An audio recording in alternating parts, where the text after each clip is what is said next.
Okay, so try to relax a bit. It's the last effort before the break. So let's try to very simple things to digest. So how to best use color Doppler in your everyday practice on scanning the field of heart. This may apply to cardiac screening, should apply to fetal echo, but it's beyond just the heart. You can use your color Doppler for other purposes as well, of course. So these few tips and tricks may apply also to general OB scanning. First of all, when you decide to use color Doppler, you have to try to set up it properly according to what you're going to look at, and I'll show you afterwards a few images regarding this issue. The second issue, and I would say it is the most important one, is that before even you switch on the color Doppler, you should decide where you want to go and to get a proper orientation, a proper line of inclination with the transducer.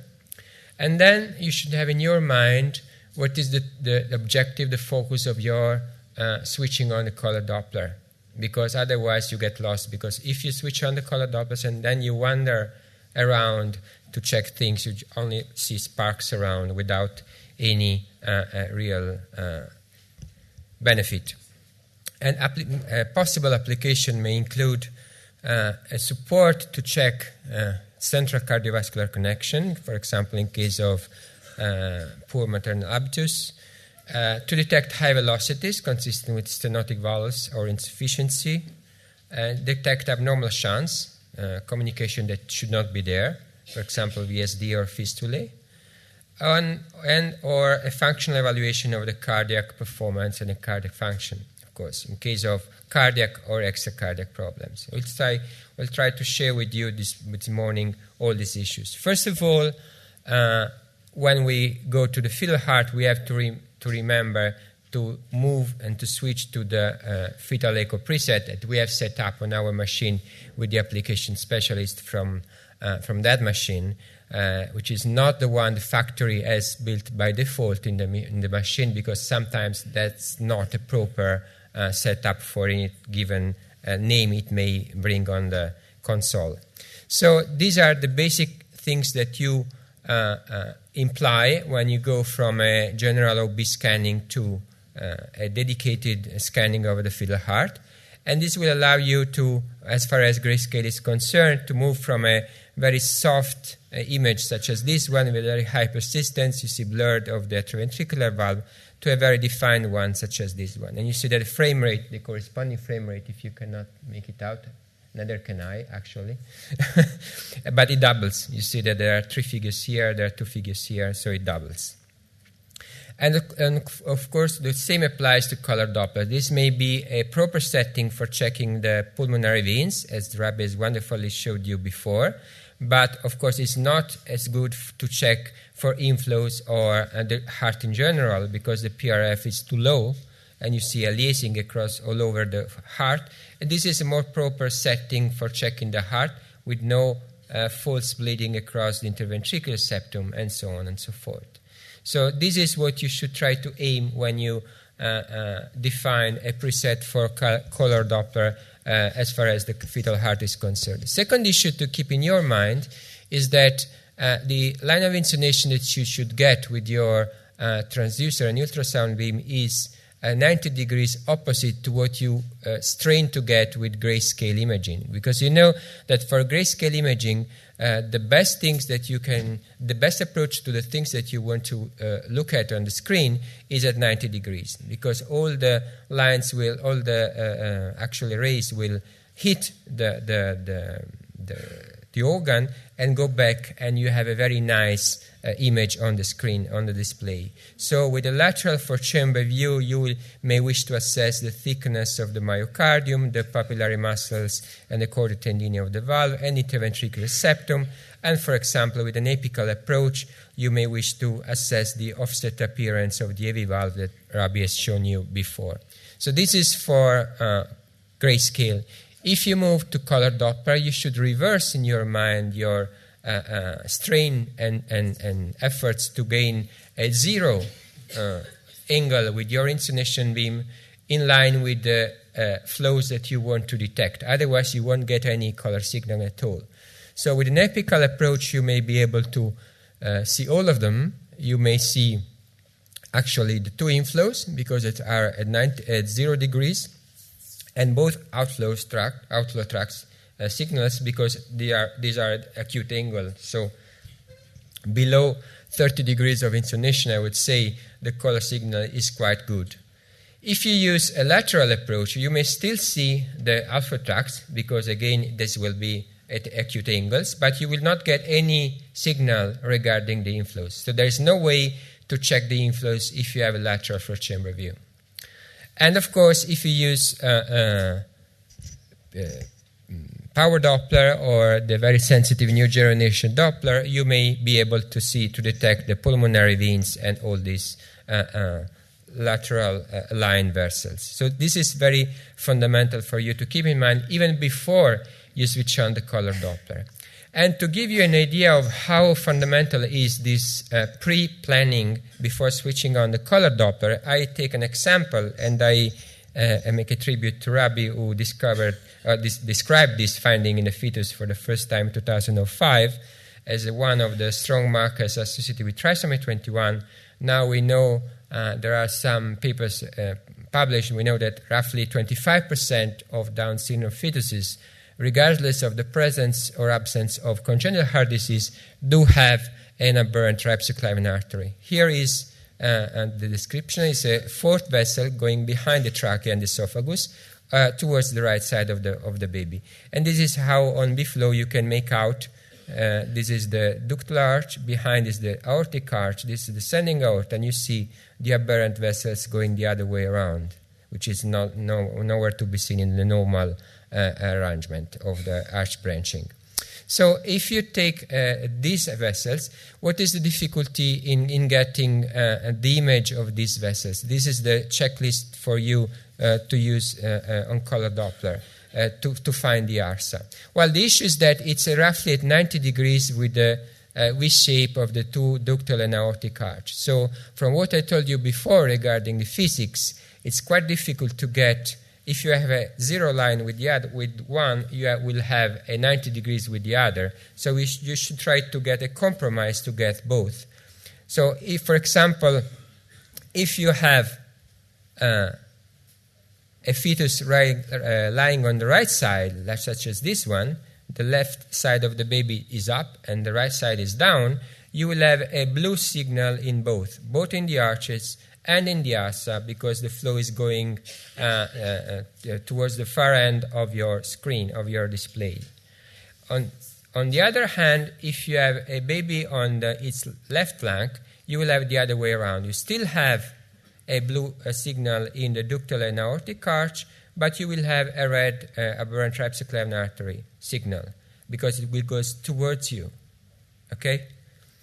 And of course, I will show you just an image regarding this issue. Do not be misled by the normal azygous drainage into the superior vena cava, which has another cause, of course. This is how you look at it. ARSA blue, of course, this is a power Doppler, so there is no blue or red, but you see here the two arches and the blue ARSA. On the other side, you have a red ARSA, such as this one, behind the trachea, and this is for you the corresponding image of the draining of the azygous continuation, the azygous vein into the superior vena cava, which is perfectly normal. It's not coursing behind the trachea and is parallel to the other two arches. So there should be no way to mistake it for the ARSA, which has a completely different course. But still, it's a red signal there, and this is why I was taking into the differential diagnosis. And of course, this is the most important issue, the most crucial issue. If you have a very favorable position for checking the filial heart with an apical four-chamber view, you will have a wonderful view of the two arches. But since the ARSA, if it's there, will be at 90 degrees with your intonation angle, there is no way to check whether there is or there is not an aberrant vessel behind the trachea, because you will have a huge error in color signal, and there will be no color across the aberrant trapsoclavian artery.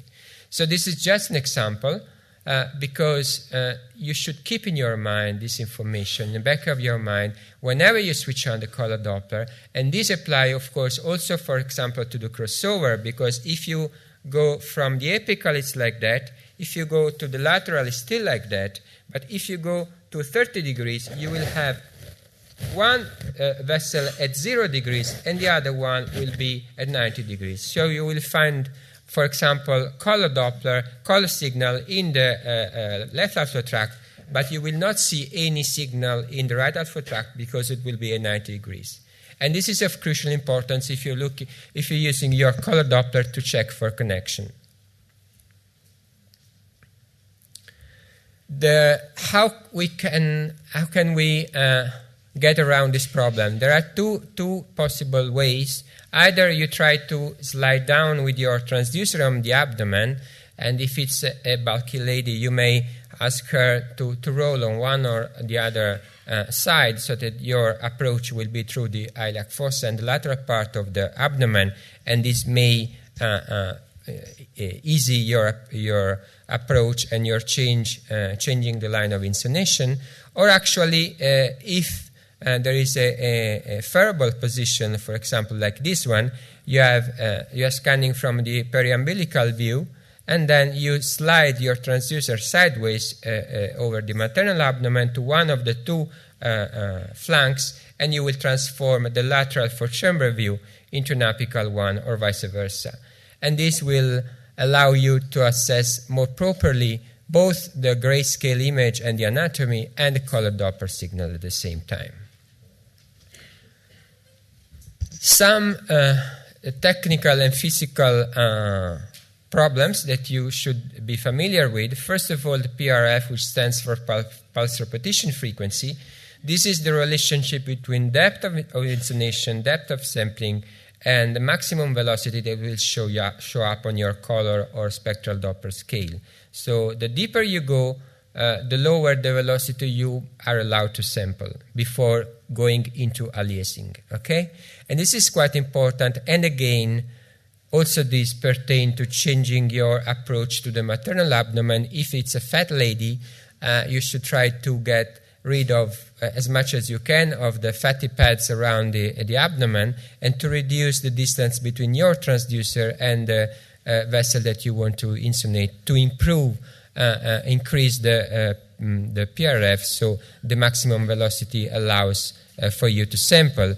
And this may become a crucial thing, has become actually all over the world, and especially in US, as you know, and in Italy we are the first, not the last in Europe this time, for the rate of obesity. It's climbing up. How can you try, technically speaking, to keep the frame rate of the color Doppler as high as possible? There are few features. First of all, narrow as much as possible your sector on the grayscale imaging before even you switch on the color Doppler, because after you switch on the color Dopplers, you can no longer change in most of the scanners the sector of the 2D of the grayscale imaging. So first narrow your 2D windows, because if you're looking at the filial heart, you don't need the lateral part of the thorax or the placenta or whatever. The same applies to your color region of interest. You do not need a full sheet of color all around the baby, but you just may tailor it up around the filial heart. And if that does not work, for example, due to maternal habitus, you are forced to reduce the lines of the color, so that the processor of the computer behind your scanner may increase a bit the velocity and give you a boost in frame rate by reducing in the submenu of the color Doppler the number of lines that are examined frame by frame. And these are the two images. I took just a couple of old images on setup talk. This is a wrong, too large to the grayscale sector, and this is a correct one for the heart, even though this is a chord but maybe a heart. And the same applies for the color Doppler. This is too large as a window to check the heart, should this be the heart. This is a more proper approach, and this will increase dramatically your frame rate and allow you to make a difference between an unreliable frame rate, which is everything below, I would say, 20 or 17 probably hertz per second, and a reliable, clinically reliable one. Another issue you should consider is the velocity you are going to be confronted with. Of course, this is the PRF is not a problem if you're looking at the venous side of the heart or the baby. It is a problem if you're looking at arterial one, especially in the second part of pregnancy, where the heart may be more distant from the surface, and where you want to assess velocities as high as 1 meter per second. In that case, you should try to know where is your button or knob or whatever to increase the PRF to reduce the effect of the aliasing. Otherwise, you will not know whether across that valve there is just aliasing or if there is any hint of stenosis. And this is the corresponding thing that you're doing on the spectral Doppler. You increase the PRF, so increase the velocity scale on this part, and you get rid of the aliasing here in the lower part of the screen. This is on spectral Doppler. This corresponds on color, red color, this way being replaced by blue color as an aliasing. And then you have to check what is the right approach for PRF of the PRF according to the district you are going to insonate. For example, I took the uterine artery as an example because it's a very high peak velocity, and you see that if I use a very low PRF, I do not know whether these vessels are going up or down because there is mosaic pattern all over the places. And in addition to that, I may also be able to see the iliac vein that, should I be an expert on peripheral Doppler, may have a sense, but as far as pregnancy is concerned, does not have a sense at all. On the other hand, if I use a properly set up PRF, I will be able to show that this is the actual place where I should sample. I expected to sample the uterine artery at the crossing, at the apparent crossing with the external iliac vein, artery that you see here. There is virtually no aliasing apart where the vessel curves, and you see that the color signal from the vein has completely disappeared, as it should when you are going to sample arterial districts. This is how you should try to perform in your mind before even switching on your color Doppler. Okay? Now let's try to get a bit more in depth regarding the fiddle heart.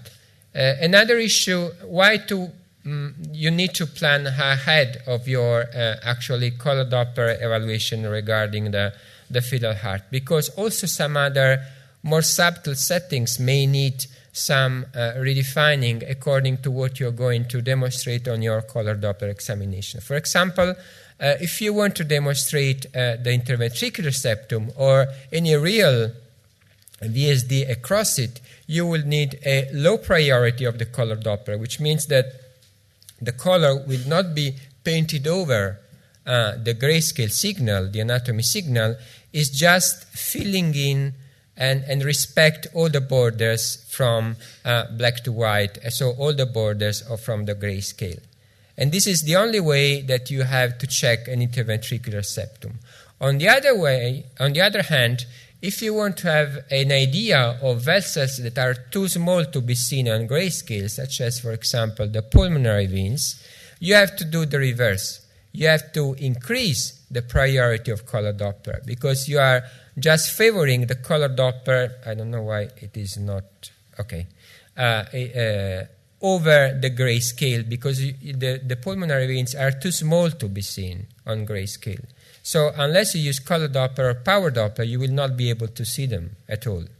And this is why in this case you should use a higher priority for color over the grayscale, background grayscale signal.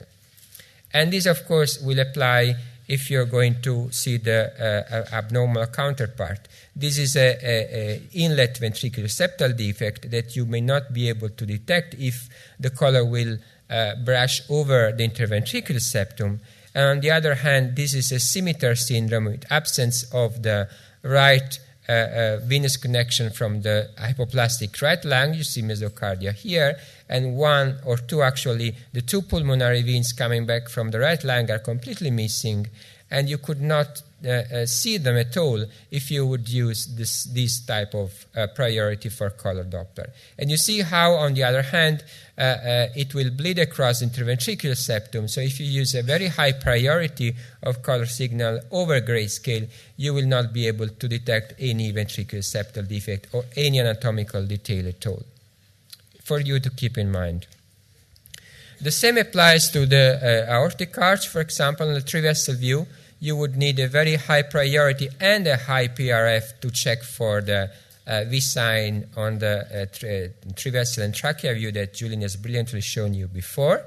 On the other hand, for example, if you want to check for the thymus box, to check the thymus area, you should reduce the PRF, but you still should try to have a very high priority of the color Doppler. Otherwise, you will not be able to see the internal mammary artery that will define actually the thymic area here, because they are too small to be seen on grayscale. And now let's move to the objectives of your examination.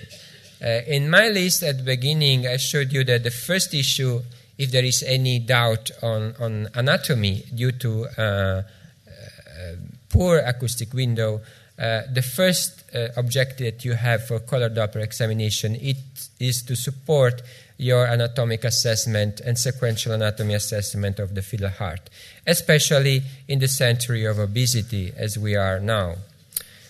So this may make a crucial difference if there is a foggy environment you have to move in, such as the uterus in these patients, and the only way to survive is just sometimes to use the color Dopplers to see the basics. You may use, first of all, tissue harmonic imaging. The real harmonic imaging, the tissue harmonic imaging, not the contrast, the fake one, which is the contrast that all more recent scanners do have. But if you have a scanner with a real tissue harmonic imaging or second harmonic imaging, you may use it, and it will. We have published this paper some 5 or 6 years ago. It's also listed in the references in the cardiac guidelines document by his work. And you see that also in the setting of cardiac detailed examination, it may make some difference. Then you should be very familiar with all the cross-beam and speckle reduction imaging, and also the contrast harmonic may help to a certain extent. And this is the same image in an obese patient with and without all these tricks and tools that you have on your very fashionable and posh scanners today. But they still make the difference as far as soft tissues are concerned, not only for the fetal heart, but also, for example, for the posterior fossa, which is another weak point for evaluation in obese patients, keeping in mind, for you to consider, that these patients have an increased risk for their babies to have both congenital heart defects and spinal abnormalities, open spinal defects, such as you are bound to double-check the heart and the posterior fossa. And then, of course, try to get used, if you are only doing screening ultrasound and you are not involved in referral centers doing actually fetal echo, but use of color Doppler, in this case, these, believe me, are a four-chamber view, a left after tract and a right after tract in a very obese patient. And if you use a properly set up color Doppler, and please remember to reduce the frequency of emission within the color Doppler menu, because if you reduce it on the grayscale menu, it does not apply automatically to your color Doppler settings. So you enter the color Doppler, reduce the frequency of emission, and start to get familiar with the normal aspect of color Doppler on the normal heart, so that you have two inflows. One outflows from the left to the right shoulder, and the second outflows from the anterior part to the left shoulder. If you get familiar with these signals here in a normal patient, in a normal weight patient, this may change reduce your burden when you're examining an obese patient, because at least you may define that there are two different inflows with no AV atresia or regurgitation, and the same applies with two outflow tracts with no aliasing, no stenosis, and no retrograde blood flow. And this is quite important. As far as characterization of heart disease is concerned, you may also have a more defined examination. If, for example, if you couple color Doppler with a 4D imaging of the filial heart, and in this regard you may use the approach with the four valves plane. You reconstruct the coronal plane of the four valves, and this allows you to check the spatial relationship of the great arteries in the normal heart, such as this one, and in case of transposition of the great arteries. And this is quite important for you to consider, because according to the different spatial orientation, you may have a different risk of abnormal coronary origin and pattern. And this is one of the few poor prognostic signs in transposition of the great arteries. Other objectives may be to check if there is any insufficiency and to grade it. For example, we know that Rabia showed you that there are different types of atrioventricular septal defect. There is a complete balanced type, an unbalanced type, a partial AVSD with only a natural septal defect, an intermediate type.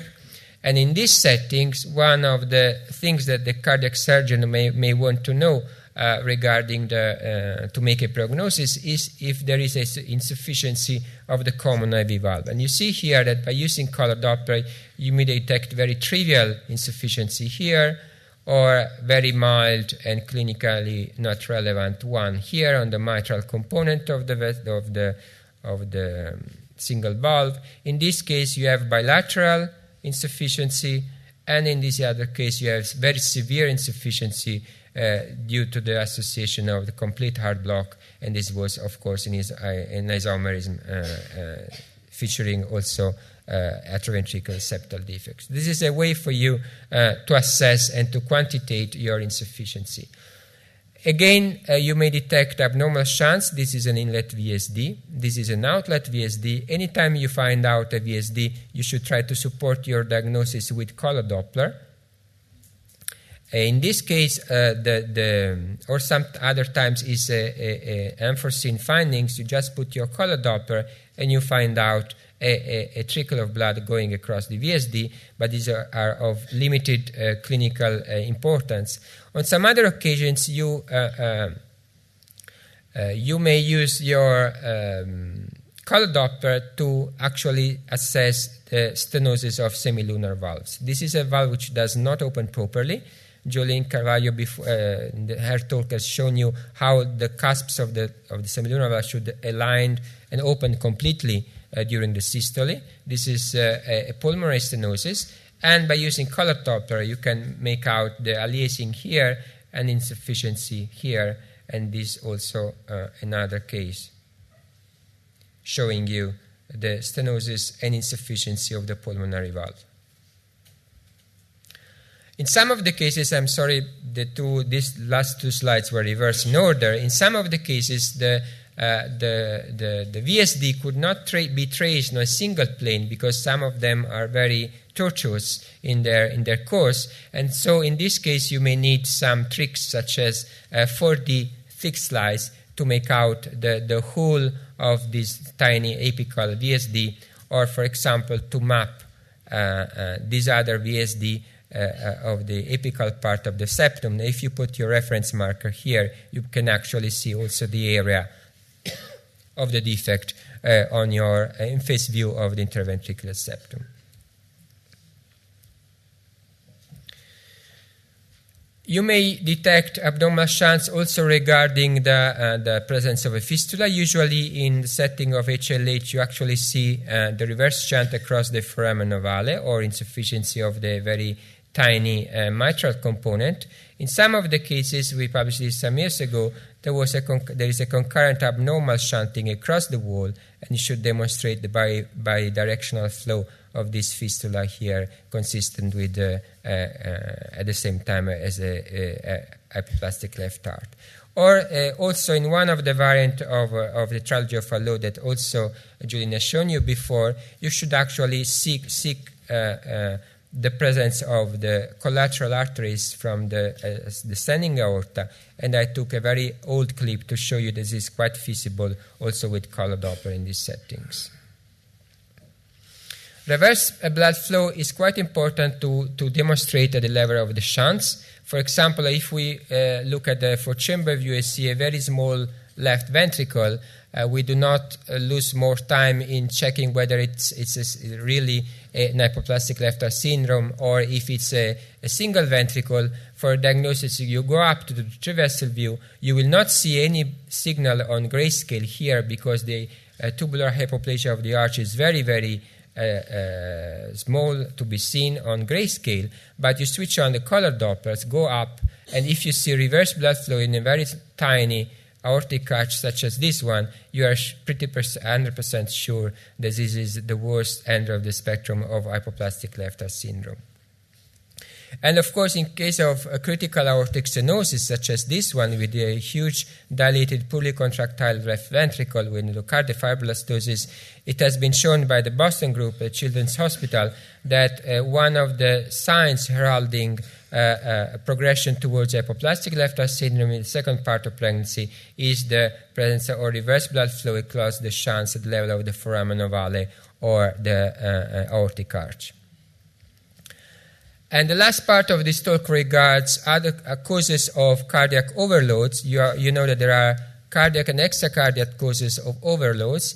And for example, in settings of twin-to-twin transfusion syndrome, you know that the recipients may have a situation consistent with severe cardiac overload determining hypertrophic cardiomyopathy. And in this case, you should try to use your color Doppler to check if there is any severe compromise of the fetal heart, and also to check for the possible presence of right outflow tract obstruction, which is quite common, I would say, as a cardiac lesion in these babies.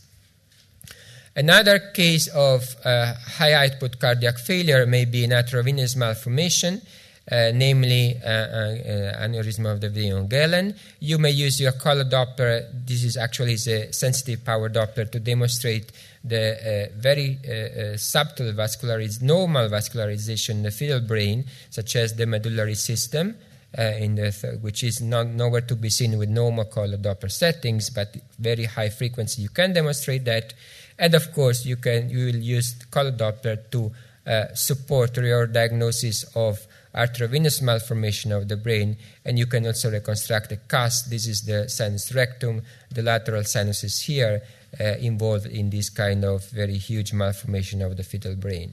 And this is the natural B-flow on vaginal scanning.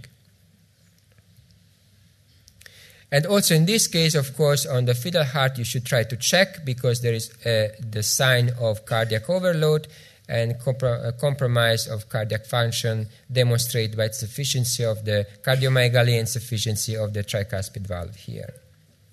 And finally, last but not least important, tumors. Any mass that is pertaining to the baby will get some blood supply, and so this will increase the overload on the fetal heart.